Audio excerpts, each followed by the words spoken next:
안녕하세요. 매일 새로운 사연을 전하는 읽어주는 사연 라디오입니다. 구독과 좋아요, 많은 공유 부탁드립니다. 오늘의 사연 시작하겠습니다. 안녕하세요. 제2의 인생을 그려나가고 있는 30대 여성입니다. 제 시댁 식구들은요, 멀쩡한 사지육신을 두고도 어떻게 하면 저 하나 등쳐먹고 뜯어먹을 궁리만 하던 사람들이었어요. 정말이지 제가 오래 산 건 아니지만 그렇게 염치 없고 뻔뻔한 족속들은 처음이었죠. 그리고 피는 못 속인다고. 연애할 땐 몰랐는데 남편도 별반 다를 게 없더라고요. 남편하곤 아는 언니의 소개로 만나 1년을 사귀었어요. 남편이나 저나 나이가 있다 보니 어느 정도는 결혼을 염두에 두고 만나왔고요. 그리고 솔직히 저는 남편이나 저나 둘 다 직장 생활을 한 지도 꽤 되었고 앞으로도 계속 맞벌이를 할 거라고 생각했으니까 남편과 결혼하는 걸 걱정해 본 적은 없어요. 게다가 저희 부모님께선 예전부터 제가 결혼할 때 한 1억 정도는 지원해 주시겠다고 하셨으니까요. 그런데 막상 본격적으로 결혼 이야기가 나오고 나니 남편이 한다는 말이 돈이 없답니다. 직장 생활을 8년이나 했는데 겨우 3천밖에 못 모았다나요? 시댁에서 도와줄 수도 없다고 했고요. 그래서 저는 남편에게 그럼 당장 결혼하는 건 무리라고 솔직하게 얘기했습니다. 양쪽이 차이가 많이 나는데 분명 친정 부모님께서도 탐탁치 않아 하실 거고. 그럼 그런 우리 부모님을 설득하는 과정에서 나나 당신이 얼마나 상처를 받을지 안 봐도 뻔하다. 그렇다고 당장 헤어지자는 건 아니고 앞으로 한 1년만이라도 얼마라도 빡세게 모아보자. 하지만 남편의 고집은 완강했습니다. 세상에 누가 결혼할 때 모든 걸 완벽하게 갖춰놓고 결혼하냐면서 일단 없으면 없는 대로 하고 이후로 같이 노력하면 되는 거 아니냐고요. 그리고 이 상황을 친한 친구에게 털어놓으니 친구가 보인 반응 또한 뜻밖이었습니다. 남편이 해오는 게 없고 시댁에서도 해주는 게 없으면 적어도 너한테도 이것저것 요구하진 못할 거 아니냐. 어쩌면 그게 차라리 속 편할 수도 있다. 어쩐지 남편 말도 친구 말도 다 일리가 있는 것 같았어요. 그리고 무엇보다도 일단 저부터가 헤어지는 건 엄두가 나질 않았던 게 사실이고요. 그러니 어떻게든 좋은 쪽으로 생각을 해보려고 노력을 했던 것 같습니다. 그래서 결국 마음을 다잡고 결혼을 하기로 했는데 문제는 결혼을 준비하는 과정 또한 순탄치만은 않았다는 거예요. 집을 알아보는데 매물도 없고 집값도 많이 올라 아무리 저희 친정에서 보태주신다고 한들 매매는커녕 전세도 대출을 받지 않고는 방법이 없겠더라고요. 게다가 저희가 살게 될 집에서 회사까지의 거리도 무시할 수 없었죠. 그래서 결국 남편과 제 회사 중간쯤으로 해서 오피스텔 생활을 하기로 했습니다. 그런데 그렇게 집 문제까지 해결하고 며칠이 지났을 때였어요. 어머님께서 연락을 해오셔서는 퇴근길에 잠깐 들렸다 가라시대요. 참고로 회사에서 저희 친정까진 30분 거리고 시댁까지는 1시간은 좋게 걸리는 거리입니다. 그러니 당연히 좀 번거롭게 느껴진 게 사실이에요. 그래서 제가 바로 대답을 못했더니 어머님께서 대뜸 오라면 네 하고 오면 될 것이지 무슨 뜸을 들이냐며 언성을 높이시는 게 아니겠어요? 너무 당황스러워서 일단 죄송하다 얼른 가겠다 하고는 곧장 남편에게 전화해 어머님이 집으로 오라고 하시던데 혹시 무슨 일이라도 있냐고 물었습니다. 이유라도 알고 가면 저도 나름대로 생각을 하고 갈 수 있으니까요. 그런데 남편이 아주 금시초문이라는 듯 오히려 저한테 이유를 묻대요.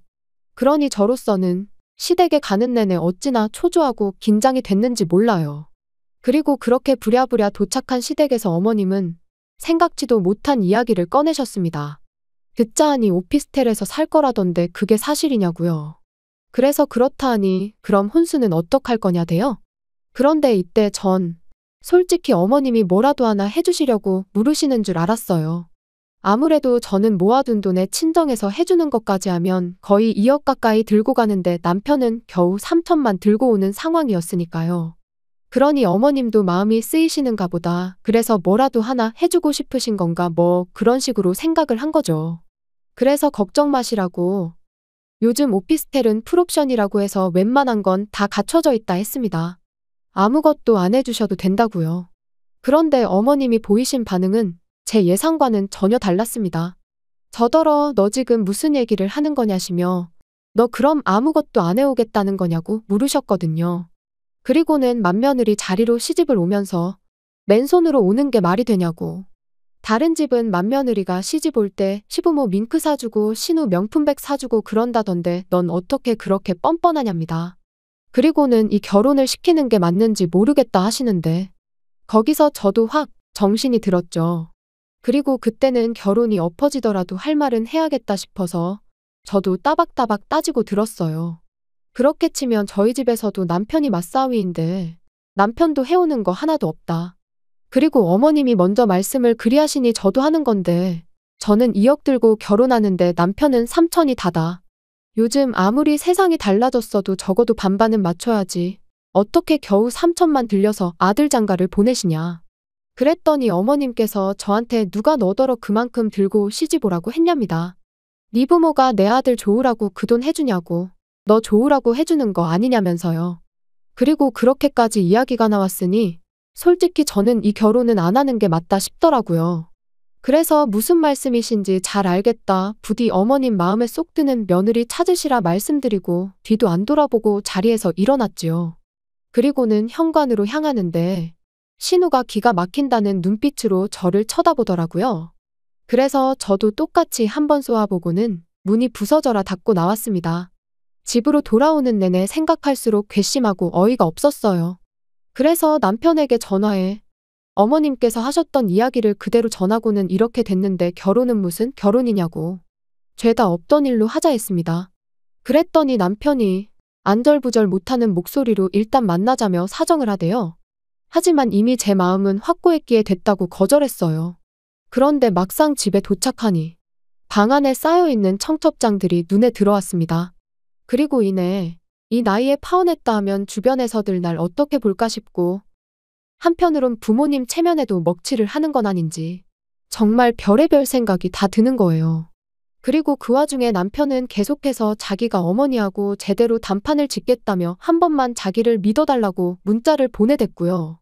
그래서 결국 원래대로 결혼하기로 한 거죠. 그리고 정말로 약속대로 남편이 어머님하고 단판을 잘 지었는지 이후로 결혼식까지 어머님께선 억지를 쓰시거나 무리한 요구를 하지 않으셨습니다. 그래서 저는 이제부터라도 어머님과 잘 지내봐야겠다고 생각을 했죠. 그런데 어머님이 괜히 가만히 계셨던 게 아니었어요. 신혼집을 얻고 하는 과정에서 일단 대부분은 제가 가진 돈으로 해결할 수 있었기에 남편이 모아둔 3천만 원은 제가 달라고 하질 않았었어요. 그 돈으로는 차를 사면 되겠다 싶었거든요. 그런데 결혼하고 며칠 지나지 않았을 때 중고차 구경을 하다가 정말 괜찮은 차를 발견했습니다. 그래서 남편에게 이 차로 사면 될 것 같으니 돈을 달라고 했거든요. 그랬더니 자꾸 이 핑계 저 핑계만 대면서 돈을 주지 않는 거예요. 그리고 그런 남편의 태도가 너무 미심쩍어서 그럼 알겠다 차는 안 사도 된다. 하지만 돈은 일단 보내달라 했습니다. 그랬더니 그걸 왜 달라고 하냐면서 오히려 언성을 높이는 게 아니겠어요? 그리고 그런 남편의 태도가 정말 어찌나 수상쩍던지. 그래서 저도 지지 않고 같이 소리를 지르기 시작했어요. 그랬더니 그제서야 하는 말이 자기한테 1,000만 원밖에 없답니다. 어이가 없었어요. 결혼 이야기 나오고 지금까지 반년 동안 도대체 2천을 어디다 쓴 건지 감이 안 왔거든요. 그래서 혹시 주식했냐 코인했냐 물으니 그것도 아니랍니다. 그리고는 하는 말이 어머님한테 드렸대요. 죽기 살기로 키워놨더니 은혜도 안 갚고 장가를 가냐며 나오지도 않는 눈물을 쥐어짜내고 효를 하시길래 보다 못해 얼마면 되겠냐고 소리를 질렀더니 언제 울었냐는 듯 일단 2천이라고 하시며 계좌로 보내라고 하시더라나요. 그래서 진짜 치사하고 더러워서 드렸다고요. 그리고 그 당시엔 남편 말을 정말 고지고대로 믿었기에 정말 크게 충격을 받았어요. 남편이 불쌍하기도 했고요. 그래서 더는 따지지 않고 알겠다 했습니다.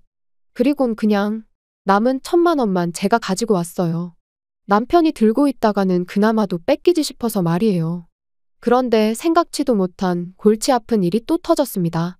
이제 정말 돈 좀 모아볼까 하는 타이밍에 남편 회사가 부도가 나면서 남편이 실직을 하게 됐거든요.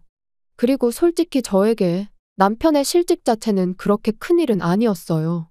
사람이 살다 보면 이런저런 일도 있고 인생이란 게 다 제 뜻대로만 되는 건 아니니까요. 그렇지만 실직 이후로 남편이 보여준 그 태도, 그게 저를 너무 힘들게 했습니다. 제 취업은 고사하고 오로지 게임과 술에 의지하며 하루하루 허송세월을 보내기 시작했거든요. 그리고 그렇게 2달이 넘어가니 제 인내심도 바닥이 나대요. 그래서 남편더러 언제까지 그렇게 살 거냐니까 때가 되면 다 알아서 할 거라더니 대뜸 저더러 가게를 얻어달랍니다. 하다못해 포장마차라도 하나 열어달라나요? 어이가 없었어요. 라면도 하나 제대로 못 끓여 먹는 주제에 포장마차라뇨. 그래서 돈이 어딨냐고 말도 안 되는 소리 좀 하지 말라고 했어요. 그랬더니 자기가 가져온 1,000만 원 얘기를 하면서 그걸로 하면 될 거 아니냐는 거예요. 그리고는 이 이야기가 어떻게 시부모님 귀에까지 들어가서는 그때부터 어머님한테 하루가 멀다 하고 연락이 오기 시작했습니다. 남편이 뭘 좀 해보겠다는데 마누라가 돼서는 지지는 못해주고 초나치고 앉았냐면서요. 그래서 결국 남편한테 1,000만 원 돌려줬어요. 이걸로 네가 하던지 말던지 알아서 하라고요. 하지만 제가 우려한 대로 남편은 뭐 하나 지 손으로 할 줄을 모르는 인간이었습니다. 당장 포장마차를 하겠다고 해놓고 자리도 하나 못 구해서는 끙끙 앓고만 있었으니까요. 그래서 결국 제가 아는 사람을 통해 물어물어 대학가 근처에 자리까지 잡아줬지요. 그리고 그 정도로 해줬으면 남편도 어느 정도 노력은 할 줄 알았는데 천만에요. 장사 시작하고 2주 만에 남편이 도저히 못하겠다며 말 그대로 두 손 두 발 다 놔버렸거든요. 아무래도 저녁 장사를 하다 보니 별의별 손님들이 다 왔던 모양인데 남편 입장에선 그게 감당하기 어려웠던 모양입니다. 자기 적성에 안 맞는 것 같다고 그냥 직장 생활이나 해야겠다 그러는데 솔직히 눈앞이 깜깜했어요. 막말로 오라는 직장이 있던 것도 아니고 그럼 또 게임과 술에 빠져 지내면 어쩌나. 그리고 그런 생각을 하니 암담했던 거죠. 그래서 결국 남편한테 제가 도와주겠다고 했습니다. 그러니까 조금만 더 힘을 내보라고요. 하지만 결론부터 이야기하자면 소용없는 짓이었어요. 제가 열심히 할수록 남편은 더욱 게을러지고 안일해지고 이리저리 꾀만 부릴 뿐이었으니까요. 그리고 그런 남편을 어르고 달래다 보면 저는 2배, 3배로 힘들고 우울해지고 그래서 결국 남편더러 100만 원만 벌어도 좋으니 내일이라도 당장 출근할 곳을 찾으라 했습니다. 포장마차는 내가 하겠다고요. 사실 이제 와서 말이지만 그 무렵 저는 회사 생활보단 포장마차 일을 할 때 더 보람을 느끼고 있었어요. 그래서 남편이 차라리 포장마차에서 손을 떼줬으면 하는 바람도 없잖아 있었죠. 그리고 그렇게 3년이 지난 올해 초였습니다. 날씨가 너무 안 좋아서 도저히 포장마차는 열 수가 없겠다 싶어 모처럼 집에서 쉬고 있는데 어머님한테 연락이 왔어요. 할이하기가 있으니 남편하고 오라고요. 그래서 남편이 퇴근하기가 무섭게 시댁으로 향했는데 이번에도 역시나 잘 지냈냐 뭐 안부는 고사하고 다짜고짜 당신 할 말만 쏟아내셨습니다. 그리고 그 이야기는 기가 막히대요. 남자친구가 있는 줄도 몰랐는데 신우가 임신을 했다고요. 게다가 그 남자친구가 신우보다 10살이나 어리다는데 뭐라 할 말이 없었죠. 하지만 뭐 제가 어떻게 생각하든 두 사람이 좋으면 그만 아닌가요? 그래서 축하한다 했습니다. 그랬더니 어머님이 너는 하나뿐인 신우가 시집을 가게 생겼는데 말로만 그러냐면서 신우랑 결혼해야 할 남자가 가진 게 쥐뿔도 없어서 큰일이다 뭐 그런 푸념을 잠깐 늘어놓으시더니 그래서 말인데 저더러 가게 열려고 모아놓은 돈이 있지 않냐며 일단 그 돈을 좀 쓰셔야겠답니다. 빌려달라고 해도 빌려줄까 말까인데 완전 맡겨놓은 사람처럼 말씀을 하시더라니까요. 그래서 단칼에 그렇게는 안 된다 했습니다. 어머님 말씀대로 가게 열 때 써야 하는 돈이라 안 된다고요. 그랬더니 어머님이 내가 너 그럴 줄 알았다면서 근데 너 그 포장마차 누구 돈으로 시작한지는 알고 있냐입니다. 내 아들 돈으로 시작한 거다. 이 말씀이셨죠. 그래서 저도 그건 결혼할 때 들고 온 결혼자금이었으니 남편 돈이라고만 볼 수는 없다고 받아쳤어요. 그런데 남편은 하지만 어머님이 3천을 다 가져가실 수도 있었는데 2천만 가져가신 거라고 생각하면 어머님의 권리가 아예 없다고는 볼 수 없다면서 헛소리나 하더라니까요. 그러면서 가게는 좀 천천히 열어도 되지만 신우는 이제 곧 배도 불러올 거고 그러니까 우열을 따져도 신우 결혼식이 먼저 아니겠냐면서 순서에 맞게 돈을 쓰잡니다. 기가 막혔죠. 그래서 당연히 싫다고 말도 안 되는 소리 좀 하지 말라고 했어요. 그리고는 남편더러 내가 그 돈을 어떻게 벌었는지 누구보다 잘 알면서 그런 소리가 나오냐고 그럴 것 같으면 당신이 당신 앞으로 대출받아 빌려주라고 쏘아붙였네요. 그랬더니 저희 어머님은 또다시 아니 돈이 있는데 뭐하러 쓸데없이 대출을 받아서 이자를 내냐며 저더러 그렇게 네 욕심만 챙기면 못 쓴다나요? 그리고는 시집 올 때도 시엠이고 신우한테 뭐 하나 해주지도 않고 정말 너무한다면서 그런 식으로 굴거면 아예 당신 아들하고도 살지 말라대요. 그리고 저는 그런 어머님의 말씀에 남편이 뭐라고 한마디라도 할 줄 알았는데 전혀요. 남편은 어머님이 하시는 말씀이 전부 다 옳다는 표정으로 저를 바라볼 뿐이었어요.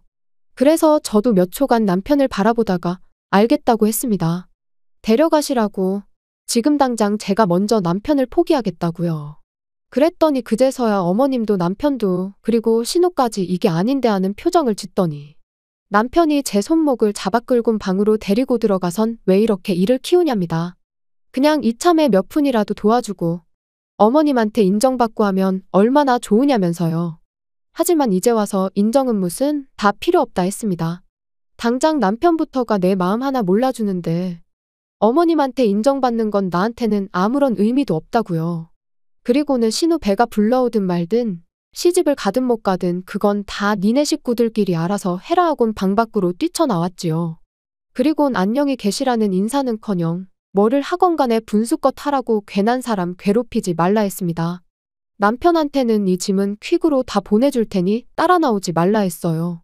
집으로 돌아오는 내내 마치 결혼 전 어머님한테 처음 폭언을 들었던 그날처럼 어찌나 분하고 속상하던지 눈물만 하염없이 흐르더군요.